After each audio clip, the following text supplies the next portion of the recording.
Thank you. Yes, I'm happy to be here. Hi, everyone out there.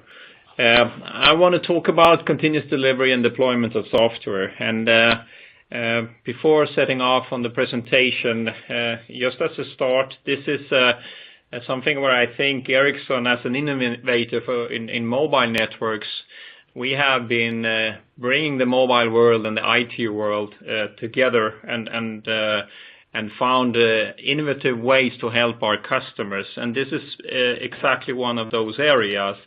In the ongoing transition with new technology and more software in our networks, we have now significantly changed the way we both develop and the way we deliver and the way our customers are deploying our software. And that is what I will talk about here and what are the benefits of this for our customers. So if you look at the first slide, this is just to put it in a little bit of perspective. The telecom industry, we come from a situation where the way telecom software was written and how it was deployed was very much a long process some years back. What we did in Ericsson, and specifically in my part of the organization within Packet Core, we did a fundamental shift in the way we develop software some 10 years ago. And what we did was that we went from the more traditional software release trains into a one-track software development model. And we started this first on our MME product, and then shortly after we also introduced this in our gateway products. And now this is the normal and only way we work with software development for our whole portfolio. So this has been the base for a gradual transition from these larger releases to many smaller releases. So we have gone from yearly to monthly, and this is also helping, of course, the customers, because the software is not any longer waiting for a long period of time. It's a very short period of time now from the time when we release it and we release new functions and features until that is actually put in use with our customers. You see here the example of our MME, where we've been able to do software deployment with the customer from the time we release it until they are live in their network in 1.5 days, 36 hours today. And this is fundamentally different from the way this was done some years ago. And we also now foresee going forward that this is going down even further, and we are now moving from hours to even minutes. And let me take you through the details of how we have done this and what is the base for that. So we have what we called Ericsson's end-to-end software model, and it encompasses 4 building blocks. It's first a development model, and this is how we work with development of the software, what I touched upon before. A continuous one-track software development, and basically every night building a new software, building the new system, and automatically testing it, being able to release a new product at any point in time. From the development model, we also have the delivery model. So this is how we decide to actually release. And as I said, we do this now per month. Across the portfolio, it's between 4 and 6 weeks. We have a couple of products, we have 6 weeks in between software drops. But it's very much more frequent than it was before. Coming to number 3, that's the deployment model. And this is sometimes referred to as the integration model. And this speaks about our customers. How can they consume the software? How can they receive, accept, and deploy the software and more quicker than before bring new software into their networks? And of course, number 4 here, the base for this is our commercial foundation, and this is the Ericsson commercial model that we call the Ericsson software model. And a little bit more details into the development model. As I said, it's built on a one software track, and it is built on agile and lean software development principles, and this is something that we have been working with for more than 10 years in Packet Core. In the beginning, that was driven from our own internal way of working. We saw that this was a very efficient way of building.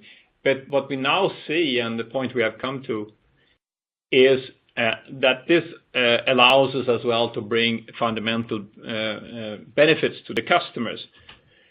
So we are then using this to release, as I said, very much more quicker, and that is the delivery model, and the deployment model is the process of our customers. In this presentation, I will talk more about the delivery and the deployment than rather our internal R&D transformation. And the reason is that this is really where we see most of the interesting things happening as we speak. Automating our customers' processes for receiving the software and cutting lead times is on many of our customers' key list of priorities right now. And I will show in the presentation what we are doing with some lead customers in this area. Let's also be very honest. I mean, the telecom industry as such, it's quite of a conservative business for good reasons. Deploying new software, if you are responsible for the operations within our customers' organizations, well, you are measured on KPIs of stability, right? So these changes takes time. It requires process changes, but also you need to be able to show that you have products with the right quality, you have tools with the right support in order for driving this change. And this is where we believe we are today. Many customers are still to join this journey, while we have some really promising large customers that have come quite far in this journey. So back in 2009, this is where we started to look at the model we have divided here in 6 steps. And it's a 6-stage model. And we talked already about the number 1, the continuous releasing of new features in a one-track setup. The second phase here with the software distribution on monthly packaging. Number 3 on the receiving side of our customers, taking those software upgrades, and in the fourth step here, doing acceptance test and preparing that software to run in operation. Even more advanced, we also have a step 5 and a step 6 here, and that is data collection and feedback. What we really want to create here is a flow throughout here, where we automatically as well receive analytics from the software being deployed, and through feedbacking that into our delivery organization, we can reap benefits and further increase the capabilities of our software. So if we put on some measurements on this, the different phases here, if I compare to where we were some 10 years ago to where we are right now, we talked about the first phase here, from maybe one software release half or 2 times per year into doing this every month. The actual software distribution is today, of course, completely online and directly accessible. As soon as we release it from our development organizations, it's a download in number of seconds. The third step here has gone from months of preparations to do the software upgrade into hours. And the fourth phase here, something where we know that our customers are spending quite a lot of efforts today is the testing phase. And I will come to the details of this later on, but we have tangible data that is showing that we've been able to reduce the amount of man hours in this phase with 75%, just going back 2 years on where customers were in 2015.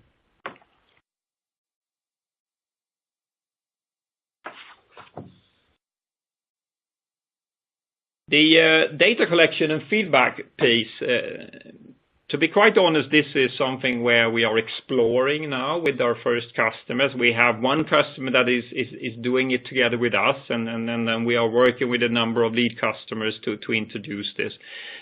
This is where we really want to close the loop, as I said, and get the data collection and transfer of data back to the development organization. What we really want to achieve here is proactive real-time monitoring of how the software is performing in the network, being able to do troubleshooting of the live network as we speak. And you could say that this is as close as you will get to a DevOps model, where you still have a setup with a vendor providing software while still another organization, the customer's organization, is operating the software. So we want to reduce that step in between our development and the people in the customer's organization that is operating the software as much as possible. And of course here then we can also identify trends that the customer might need to act on. We can also do benchmarking of information among customers, of course in an anonymous way, but we can show trends that all of our customers can benefit from.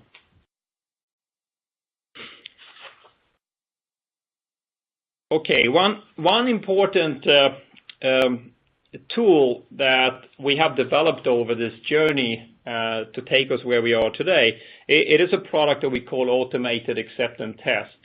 And that is a tool that helps our customer to automate the test phase, their acceptance testing. And this is something they do every time they need to bring new software into the network.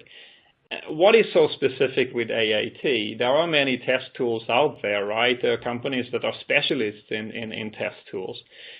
What this is over the last 15 years or even more, I mean, during the time we have been developing packet data solution, packet core software products, we have built up a tremendous amount of knowledge and experiencing in how do you automate test cases for the functionality that is in our products. So what we have done here with this test tool is that we have built into the test tools that we are using during our development of our products, that is built into a tool for the customers to use. So we are bringing something that you can never buy, because the development of these test tools goes hand in hand with the feature enhancements that we do in our products. Impossible for anyone else than us to do. So there is a lot of specific value going into this tool. It's, as I said, directly developed to our development of the products. But of course, we understand that not everyone have exactly the same test cases, or they want to do different things than what we might think is the right things to test. So it's also been very important for us to build this on a very open framework.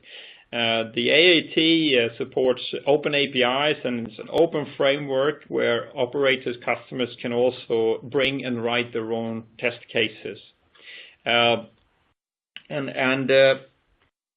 The execution of these test cases is also, at the end of the day, what really brings down the time of this phase. Just to give a little bit of rough indication, a typical test case, the time to run that with AAT, it's 3 to 4 seconds. So by building up a library of test cases, which is ready before, the tool can then automate the acceptance test phase and reduce what we have seen so far, more than 50% of the operational costs that you have associated with this acceptance test. So this is an important tool, and we are engaging with our customers, both with the tool and as well as the process changes that enables them to make use of it.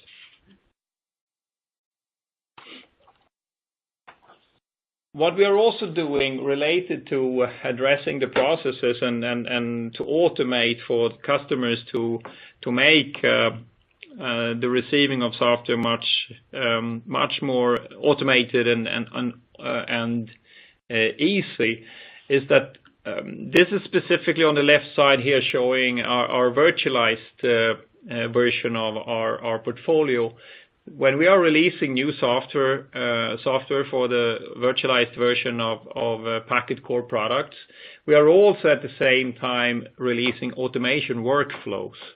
So these workflows come together with our product, and there are many workflows in the package that we are releasing. Of course, for virtualization, you need to have workflows for onboarding, instantiation, termination of the software, backup and restore, migration, and scaling in and out, etc. But specifically related to acceptance, there is also software upgrade workflows. So there is already automated workflows that helps the operator here. On the right side, we talk about automated network validation, and this is also something that I would say we're trying to mimic what you can see in the IT industry to a large extent. Automated network validation, what I show on this slide is specific capability we have in our MME product. And that allows our customers to, when they have upgraded to the new software, they can do a very selective live test of that software with a number of different parameters that they can set to ensure that they test new software under certain conditions. And the blue balls here is just showing some of the parameters that the customer can select from. Well, you might only want to test a new feature on 3G access, for instance, but not on 4G, or the other way around. You want to try it on certain terminal types only.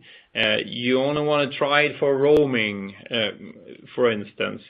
Different functions activated while not others, over certain interfaces, but not for others. You can even select groups of subscribers. If you look at how large web-scale companies release softwares today, they basically allow first maybe 1,000 subscribers to test the software. If everything goes well, they increase it to 10,000.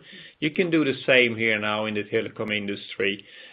You can build a group of subscribers through a whole APN or through a IMSI series of subscriber, and then you can test the software. And this is also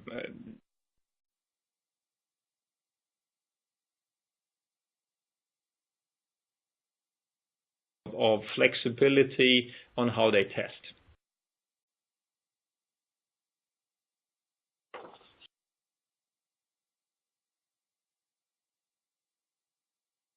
Okay. And going forward, let's then, is this also, maybe you wonder, okay, is this all on the slides, right? So now I have a portion here. I want to show you some of the achievements and progress that we have made in real world with our customers. So first, let's have a look at, this is a real life example from a European operator that we have been working with for over 2 years. In working with cutting down lead times for their acceptance testing phase. And if we go back to 2015, we've been able to reduce the man hours they spend in testing with 75%. And at that same time, they have also moved from doing one software upgrade per year to 4 upgrades per year. So not just have they reduced their costs of doing it, they have also increased their speed when it comes to time to market of new functionality. So 4 times faster, 4 times more software into the network, and still with 75% less man hours than they were spending on this 2 years ago.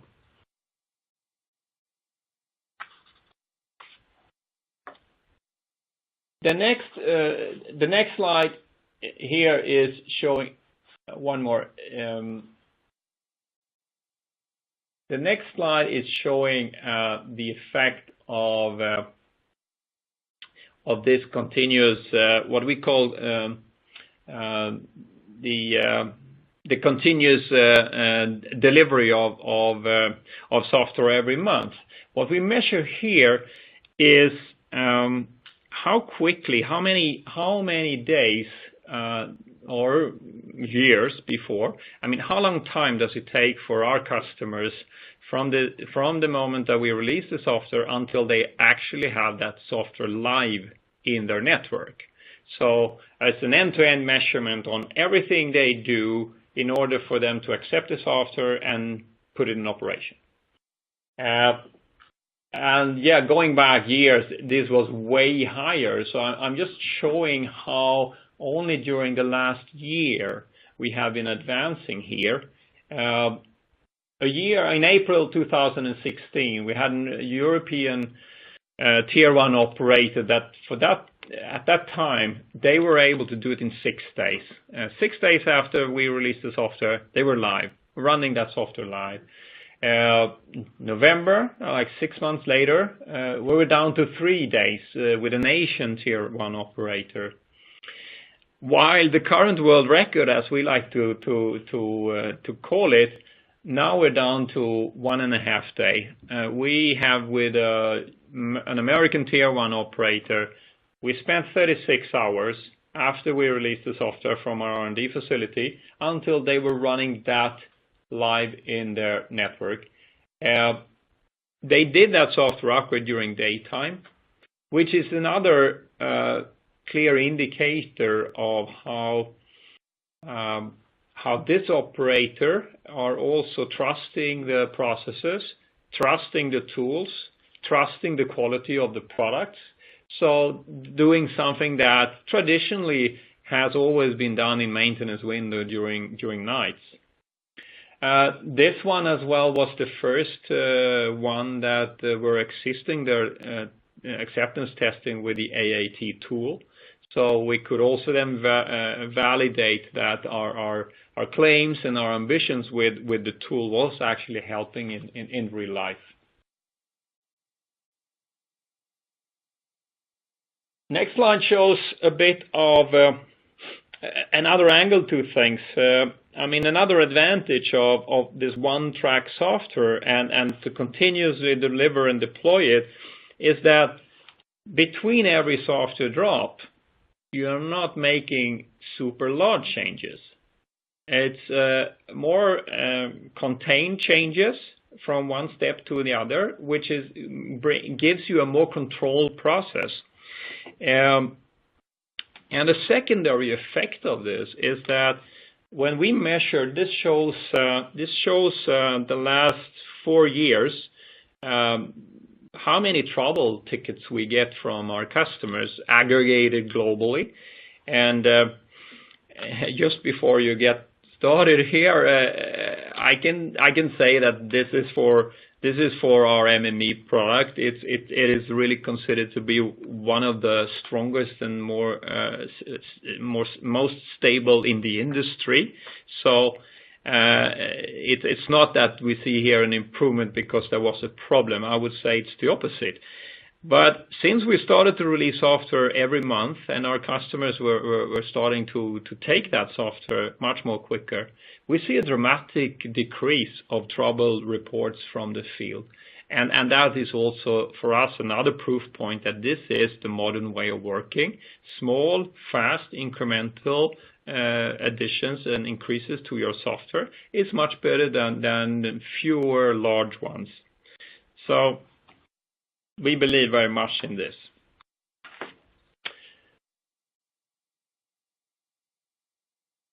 And next slide, should you not only then trust Ericsson on this, this is also well verified with two of our lead customers. We are working very close with the Orange Group and as well with Deutsche Telekom. And both of them are strong partners to us in this process change, and as well using our tools and using our products.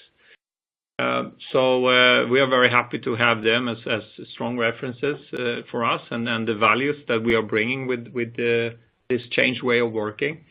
We have just recently also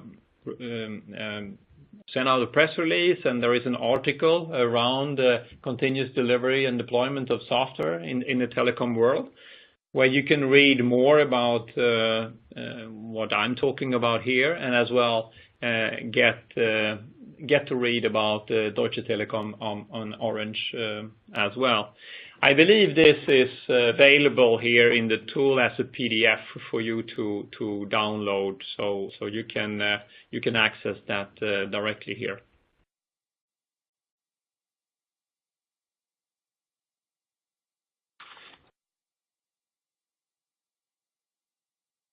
So to do a little bit then of recap and summarize this up, I would claim that continuous software for software delivery and deployment, it is about to completely change how the telecom industry is dealing with software. It has for sure changed completely how we see software development and how we both develop, deploy, and deliver it to our customers. There are many proof points, as I have shown here, both operational proof points and overall business benefits. We have reduced the way we release from years or twice per year to every month. The time to deploy the software and to get new features into the network has been reduced to days or hours now. Also, the development process as such means that we have reduced significantly trouble reports from the field, and this drives overall software quality. Our customers, they feel more comfortable in deploying continuously software. That means that they have always the latest. And we like to say the latest is the greatest. The latest software is always an enhancement of the second latest. And I think the graph I showed with the trouble tickets from the field shows exactly that. We have also shown that there are really tangible operational benefits. We can help our customers to cut down the operational expenditures they have around the acceptance test phases, and by using tools like AAT, we can show them that they can save half of their current cost. We have shown that they can do the upgrade procedure way much faster and more efficient before, even if they do it many times more often than what they did before. And the base for this is, of course, from Ericsson. Our base is our software model that gives our customers and the operators a predictable annual software expenditure. It's a licensing model where they can take any of our software releases in a continuous flow. In summary, continuous delivery and deployment of software, it is well proven. I believe we are at the forefront for the telecom industry. I think we have been able to take some good practices from the IT industry and apply them well onto the telecom world, using our long leading position in packet core networks in the mobile world. And I really look forward to work with many more customers from the initial lead ones that we are working with today. And by that, I finish my presentation.